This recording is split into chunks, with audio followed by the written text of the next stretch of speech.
नमस्कार.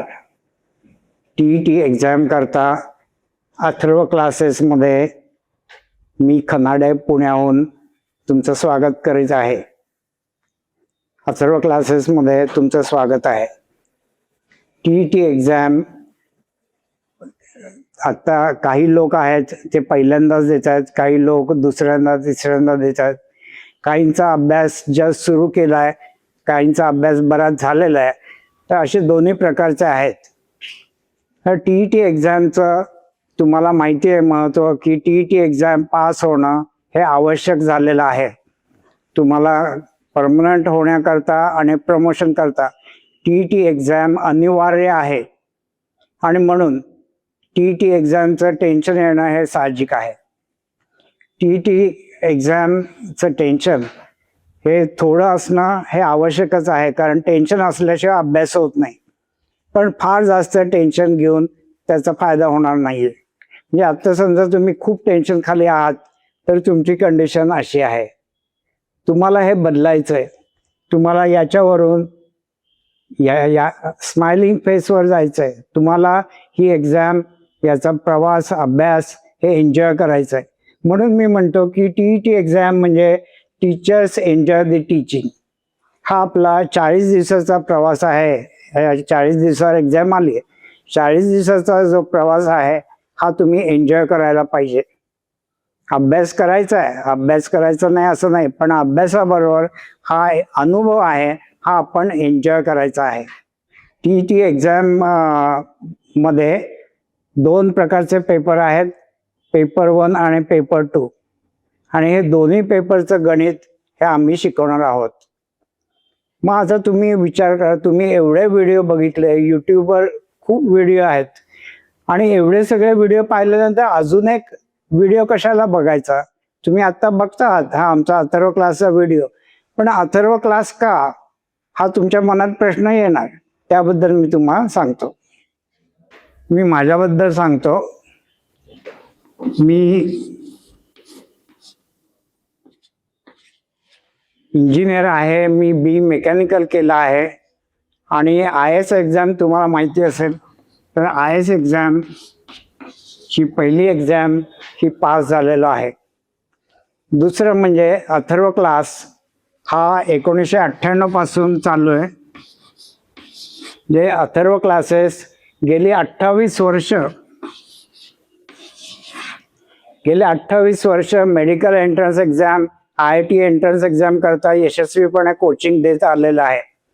अथर्व क्लासला 28 वर्षांचा अनुभव आहे. आत्तापर्यंत आम्ही टी करता कधीही कोचिंग केलं नाही. मग ह्या वर्षीच का? याचं कारण असं की टी एक्झामचा रिझल्ट आहे तो अतिशय कठीण लागतो. 2013 मध्ये टीचा रिझल्ट हा 3.5% होता फक्त.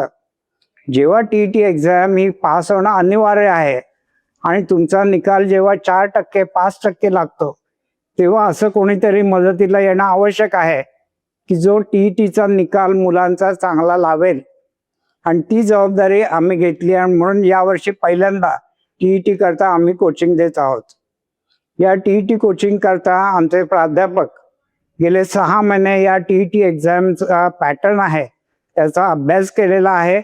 त्याच्यातून एक आम्ही स्ट्रॅटेजी आहे अभ्यासाची ती ठरवलेली आहे, आणि त्या स्ट्रॅटेजीने अभ्यास केला तर तुम्हाला 60% म्हणजे पासिंग पर्सेंटेज हे नक्की मिळायला पाहिजे असं आम्हाला वाटतं. ह्या एक्झाममध्ये तुम्हाला आन्सर शीट लिहायची आहे, ती OMR शीटवर लिहायची आहे. मी लिहितो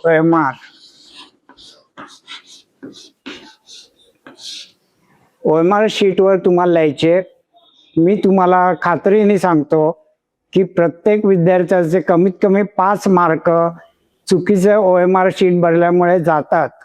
दरवर्षी प्रत्येक मुलाचे कमीत कमी 5 मार्क हे OMR शीट चुकीचं भरल्याने जातात. आणि आम्ही अथर्व क्लास, मला वाटतं या यूट्यूबवर पहिल्यांदा सांगतोय की काय केलं की तुमचे 5 मार्क जाणार नाही. काय केलं की तुमचे 5 मार्क जाणार नाही म्हणजे तुम्ही 5 मार्क अधिक मिळवल्यासारखं आहे. आणि हे तुम्हाला आम्ही आत्ता सांगतोय. OMR शीट कसं असतं ते दाखवतो. क्वेश्चन नंबर 1 आहे. तर सर्कल असतात,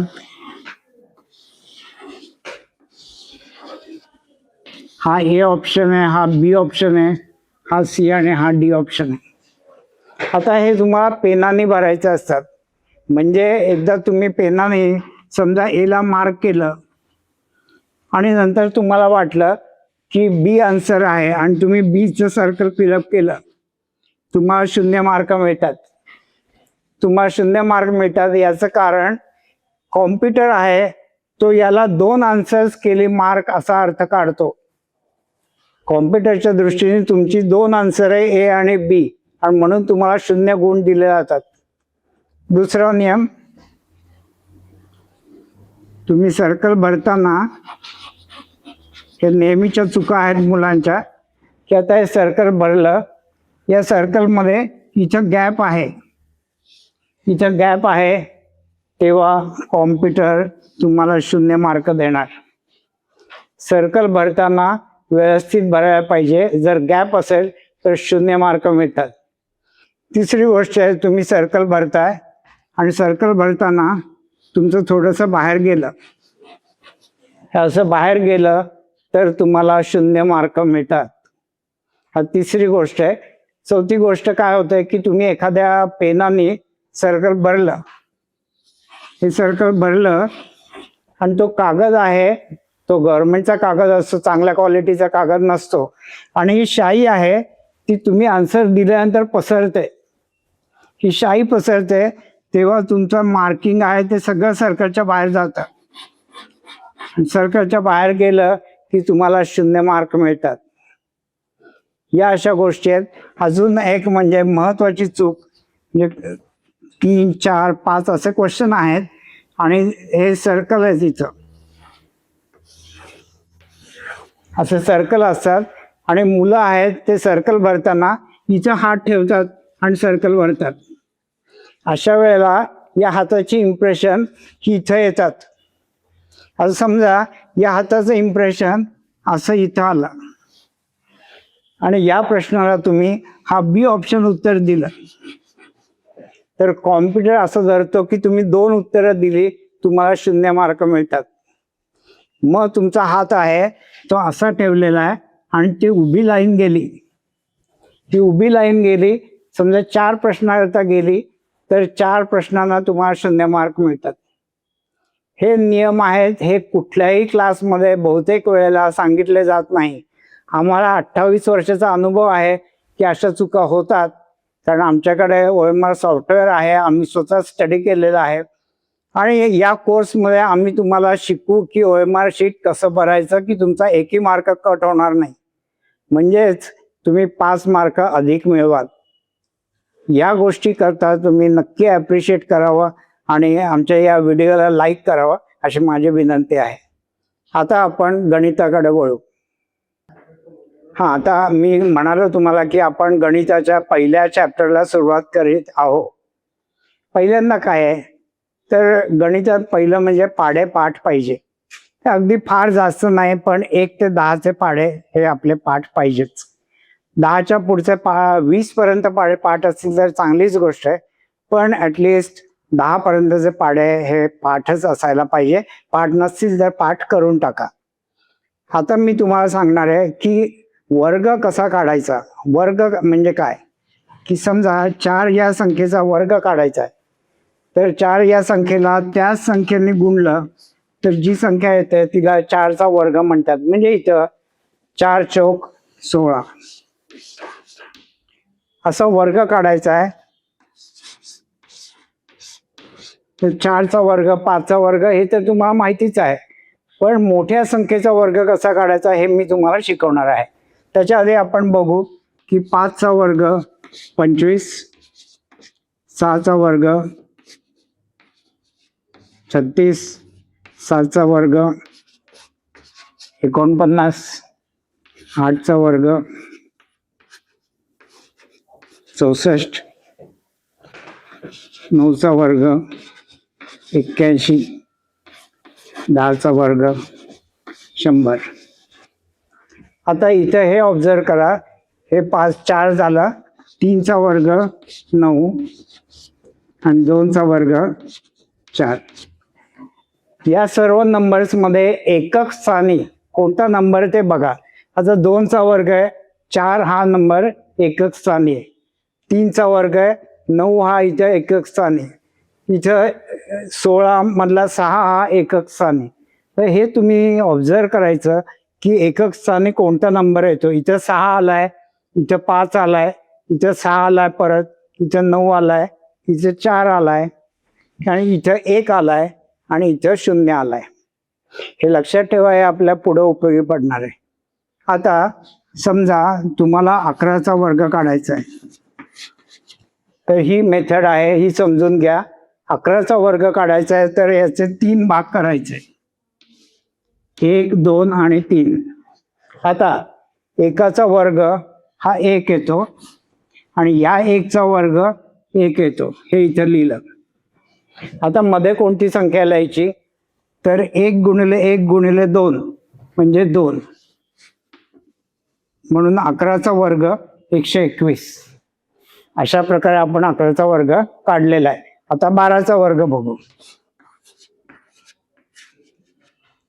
3 भाग केले, परत परत एकाचा वर्ग 1, 2चा वर्ग 4 आणि 1 गुणिले 2 गुणिले 2 म्हणजे 4, म्हणून 12चा वर्ग हा 144 येतो. आता या पद्धतीने आपण अवघड संख्येचा वर्ग काढू, म्हणजे 32 आहे, 32चा वर्ग. परत 3 भाग करायचे, 3चा वर्ग 9, 2चा वर्ग 4 आणि 3 दुने 6 दुने 12, 12 इथं केले. आता बघा कसं लिहितोय.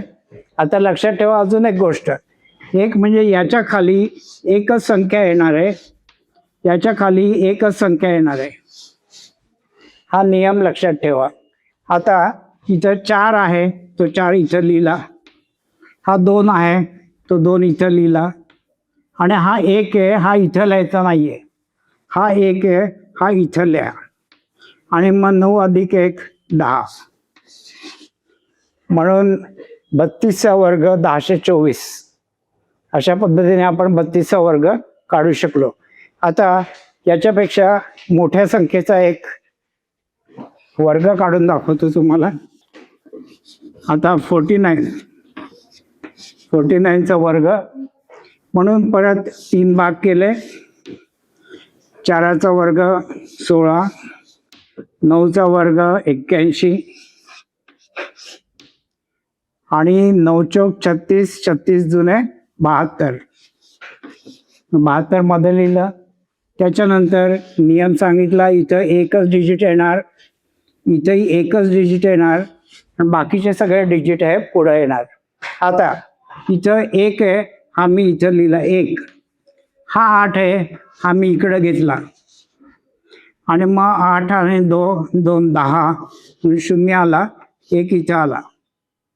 आता 7 अधिक 1 8, पण 8 इथं लिहायचा नाहीये, 8 आहे तो इथं कॅरी फॉरवर्ड करायचा आहे, हा 8 इकडं घेतला. आता 8 आणि 6 14, हा चालला 1, आणि 1 अधिक 1 2, म्हणून 49चा वर्ग 2401. या पद्धतीने वर्ग काढायचा आहे. याचे उपयोग आहेत ते खूप आहेत, याच्यावर प्रश्न आलेले आहेत, एक्झाममध्ये विचारलेले प्रश्न आहेत. काही प्रश्न मी तुम्हाला दाखवतो. हा प्रश्न आहे, हा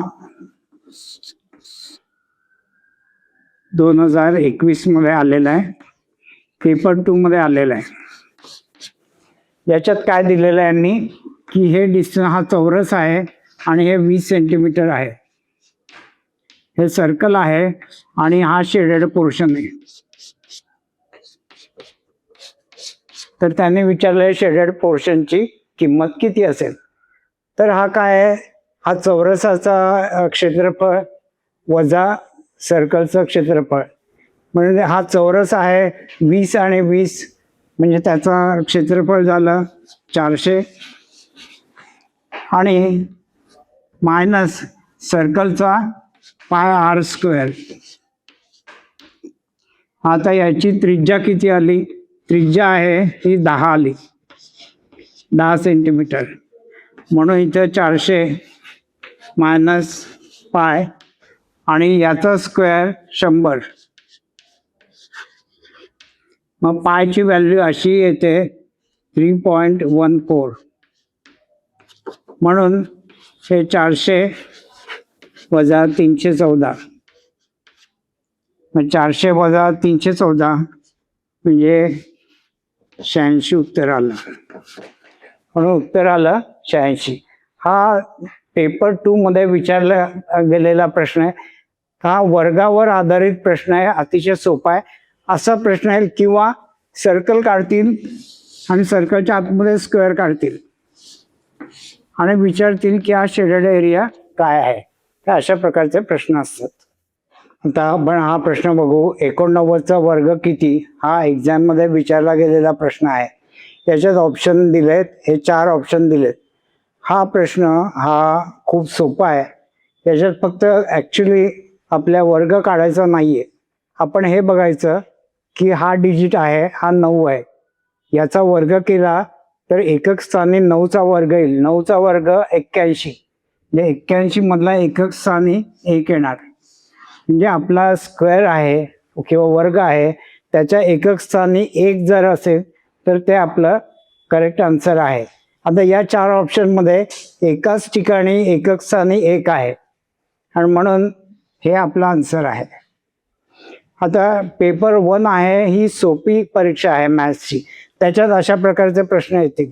आणि पेपर 2 आहे, हा कठीण पेपर आहे, त्याच्यात ते ॲक्च्युली तुम्हाला कॅल्क्युलेट करायला सांगते. पण पेपर 1 मध्ये अगदी सोपे प्रश्न असतात. त्याच्यात तुम्ही फक्त हे शेवटचा हा नंबर बघायचा की हा 9 आहे, याचा वर्ग 81. 81च्या एकक स्थानी किती येतो? 1 येतो. मग एकक स्थानी 1 असलेले ऑप्शन शोधायचे आणि त्याच्यातून शोधून काढायचं. हा एक काटकोन त्रिकोण आहे आणि याचा आपल्याला एरिया काढायला सांगितला. आता इथं 61 आहे आणि इथं 61 आहे. तर एरिया म्हणजे हाफ इंटू 61 गुणिले 61. मग बघा इथं 61चा वर्ग आहे, म्हणजे त्यांना अपेक्षा आहे की तुम्ही 61चा वर्ग काढता यायला पाहिजे तुम्हाला. चला आपण ट्राय करू. 61चा वर्ग 3 भाग केले. 6चा वर्ग 36, 1चा वर्ग 1 आणि मध्ये 6 गुणिले 1 गुणिले 2 म्हणजे 12. मग इथं 1, इथं 2, हा 1 आहे, हा इकडं आला, हा 7 आणि 3. म्हणजे 61चा वर्ग आला 3721. त्याची व्हॅल्यू इथं आपण सबस्टिट्यूट केली. सो 1/3721. नंतर याला 2ने भागलं की तुमचं उत्तर येईल. अशा प्रकारचे प्रश्न आहेत. हा एक झाला की ज्याच्यात तुम्हाला वर्ग कसा काढायचा आहे माहिती पाहिजे. ही हाईट आहे, ही 51 दिली आहे आणि ही 51 दिली. आता या त्रिकोणाचा एरिया आपल्याला काढायचा आहे. या त्रिकोणाचा एरिया किती आहे? 1/2. पाया आहे 51, उंची आहे 51. म्हणजे बघा परत इथं 51चा वर्ग आपल्याला पाहिजे. 51चा वर्ग आपल्याला माहिती आहे आता कसा काढायचा. त्याची व्हॅल्यू इथे सबस्टिट्यूट करायची, 2ने भागायचा, आपलं उत्तर येतं याच्यात. अशा प्रकारचे प्रश्न या वर्ग या कॅटेगरीमध्ये येतात. आणि अजून काही गुणाकाराच्या पद्धती आहेत, फार इंटरेस्टिंग आहे. त्याला वैदिक मॅथमॅटिक्स म्हणतात. हे बघा 23 गुणिले 27. आता बघा हा गुणाकार आहे, हा या पद्धतीने कधी करता येतो तर या 2 अंकांची बेरीज 10 व्हायला पाहिजे. तर 7 अधिक 3 10 होते आणि इकडं सेम अंक पाहिजे, 2 आणि 2 सेम असेल तर वैदिक मॅथमॅटिक्स म्हणतं हे फार सोपा आहे गुणाकार. 7 त्रिक 21 म्हणून 21 लिहिलं आणि 2 आणि पुढचा नंबर 3, 3 दुने 6. अजून एक नंबर म्हणजे 41 आणि 49 यांचा गुणाकार करायचा आहे. हे बघा 1 अधिक 9 10, 10 आलेलं आहे. इथं सेम आकडा पाहिजे 4 4 आहे. मग या पद्धतीने आपण सॉल्व्ह करू शकतो. 1 गुणिले 9 9 येतं, पण हा एकच डिजिट येतो. अशा वेळेला इथं शून्य लावायचं आहे. इथं शून्य लावायचं कारण एकच डिजिट येतो, आपल्या पाहिजे 2 डिजिट. आणि 4 आणि त्याच्या पुढचा नंबर 5, 4 5 20, म्हणून इथं 20 लिहिलं. हा असा गुणाकार करता येतो. आता तुम्हाला 4.1 गुणिले 4.9 असा गुणाकार करायला सांगितला तर हीच मेथड आपण वापरणार. हेच आन्सर येणार, फक्त इथं आपला डेसिमल पॉईंट येणार. हे या पद्धतीने गुणाकार करता येतो. आता याचाच अजून एक फायदा आहे की समजा एकक स्थानी 5 असेल म्हणजे 25 गुणिले 25. बघा एकक स्थानी 5 आहे, तर एकक स्थानी 5 असेल तर 5चा स्क्वेअर 25 आणि 2 आणि त्याच्या पुढचा नंबर 3, 3 दुने 6. जर एकक स्थानी 5 असेल त्याचा वर्ग काढणं खूप सोपं असतं. आता 85चा वर्ग काढायचा, तर इथं 5 आहे, त्याचा वर्ग 25 आणि 8 आणि त्याच्या पुढचा नंबर 9 8 72, म्हणून त्याचा आला वर्ग 7225. तर जेव्हा 5 एकक स्थानी असतो गुणाकार खूप सोपा असतो. हे एक झालं. दुसरं म्हणजे हे मी तुम्हाला सांगितलं वैदिक मॅथमॅटिक्स, की ज्याच्यात 2 संख्यांचा गुणाकार आहे त्याच्यात एकक स्थानी ज्या संख्या आहे त्यांची बेरीज 10 यायला पाहिजे आणि या ठिकाणी सेम आकडा असला पाहिजे. असं जर असेल तर साधं मल्टिप्लिकेशन करता येतं. 9 गुणिले 1 9, पण 2 डिजिटची संख्या पाहिजे म्हणून इथे 0 लावलं आपण. त्याच्यानंतर 4 आणि त्याच्या पुढचा नंबर 4 5 20, 2009 हा त्याचा गुणाकार आला. हे एवढ्या गुणाकाराच्या पद्धती या आपल्याला पुरेशा आहेत. याच्यात आपल्या आवड का जातं? गणित आहे हे आपलं फार अवघड आहे असं नाही, पण तरी आपल्याला गणितात मार्क कमी का मिळतात? कारण गणित हे वर्ड प्रॉब्लेम असतं, शब्दात वर्णन केलेलं असतं आणि ते आपल्याला मॅथमॅटिक्सच्या फॉर्ममध्ये लिहिता येत नाही. ते आपण शिकणार आहोत. आता आपण बघू की घन कसं काढायचं. घन म्हणजे काय की एक संख्या आहे, तिने परत गुणाकार केला, हा झाला वर्ग, आणि अजून एकदा गुणलं म्हणजे हा झाला घन किंवा क्यूब म्हणतो आपण त्याला. मग 2चा घन म्हणजे 2चा घन असं लिहितो आणि 8 हा झाला घन. मग 3चा घन काय तर 27. 4चा घन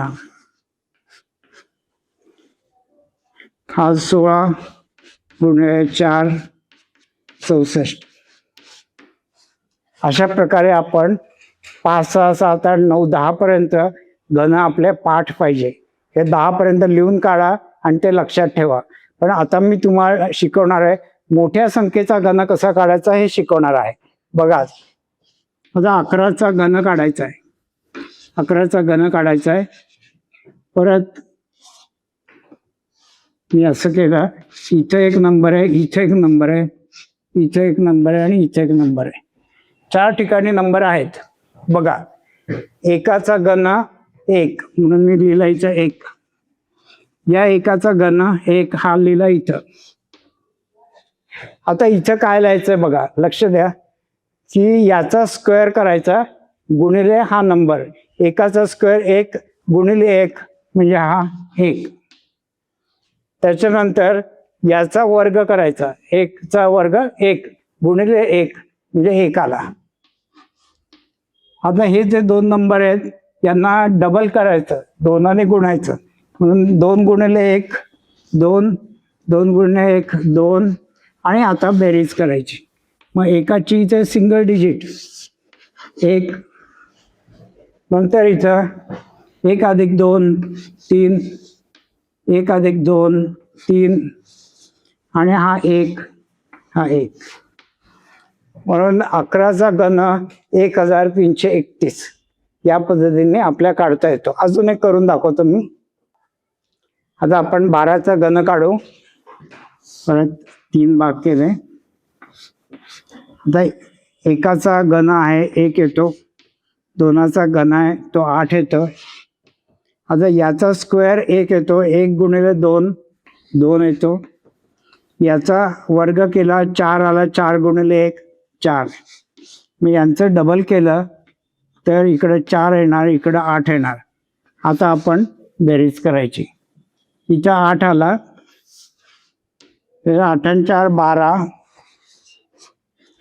एक इथं आला, 6 आणि 1 7 आणि हा 1. म्हणून 12चा घन हा 1728 येतो. या पद्धतीने कुठल्याही संख्येचा घन आपण पटकन काढू शकतो, फास्ट काढू शकतो. आणि याच्यावर अप्लाइड क्वेश्चन्स आहेत की जे एक्झाममध्ये विचारतात. त्यामुळे समजून घ्या, तुम्ही काही नंबर्स घ्या, या पद्धतीने कॅल्क्युलेट करा. कॅल्क्युलेटरवर चेक करा की तुमचं आन्सर बरोबर आहे का. याचा सराव आवश्यक आहे, याची प्रॅक्टिस करणं आवश्यक आहे, ते तुम्हाला करावं लागणार आहे.